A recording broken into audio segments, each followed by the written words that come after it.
বেশ কিছুদিন ধরে টমেটো ভর্তা খেতে খুব ইচ্ছে করছিল, তাই যে চিন্তা সেই কাজ, টমেটোর ভর্তা বানিয়ে ফেললাম।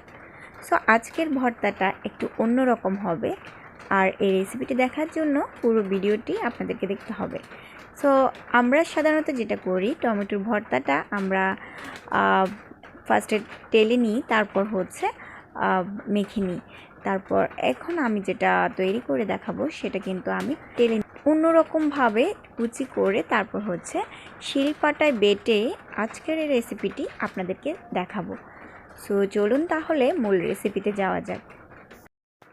এখানে আমি 8টা টমেটো নিয়েছি, আর এই টমেটোগুলোকে খুব ভালোভাবে ধুয়ে পরিষ্কার করে নিব এবং কুচি করে নিব। জাস্ট এই প্রসেসে কুচি করে নিলেই হবে।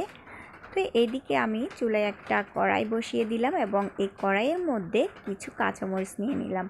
কাঁচামরিচ থেকে একেবারে কচি কচি যে কাঁচামরিচ রয়েছে সেগুলো নিয়ে নিব এবং 3টা দেশি রসুন নিব, মিডিয়াম সাইজের। এই দেশি রসুনগুলো খেতে অনেক বেশি মজা।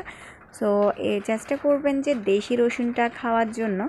চুলার আঁচটা মিডিয়ামে রেখে এই সবগুলো উপকরণ খুব ভালোভাবে টেলে নিব এবং যখনই দেখব যে টেলে নেওয়া হয়ে গেছে একটা সাইডে রেখে দিব ঠান্ডা হওয়ার জন্য।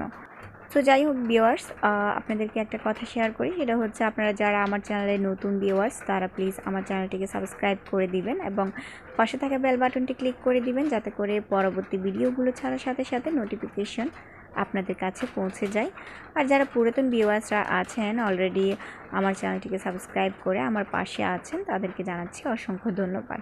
আর আপনারা ফেসবুক পেজ ইউনিক রান্নাঘর পেজটাকে প্লিজ ফলো করে রাখবেন।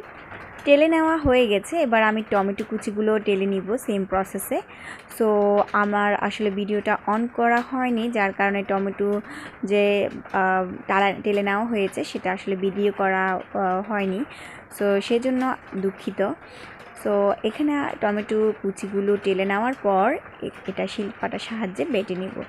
সো শিলপাটার সাহায্যে টমেটো কুচিগুলো ফার্স্টে বেটে নিয়েছি। এরপর যে কাঁচামরিচ এবং রসুনের যে মিশ্রণটা রয়েছিল সেগুলো বেটে নিয়েছি। খুব ভালোভাবে দেখতে পাচ্ছেন বেটে নিতে হবে। এরপর যেটা অ্যাড করব সেটা হচ্ছে পেঁয়াজ। এখানে পেঁয়াজ কুচি প্রায় 2টা মিডিয়াম সাইজের পেঁয়াজ কুচি করে অ্যাড করেছি। এবার পরিমাণ মতো লবণ দিয়ে দিব। খুব ভালোভাবে এগুলোকে আবার বেটে নিচ্ছি। এর মধ্যে ধনেপাতাও দিতে হবে পরিমাণ মতো। ধনেপাতাটা অবশ্যই দেওয়ার চেষ্টা করবেন, কেননা ধনেপাতার কারণে এর টেস্টটা অনেক অনেক বেশি ডিপেন্ড করবে। সো যাই হোক, তৈরি হয়ে গেল খুবই মজাদার এই টমেটো ভর্তা। সো টমেটো ভর্তার রেসিপিটি কেমন লাগলো আমাকে অবশ্যই কমেন্ট করে জানাবেন।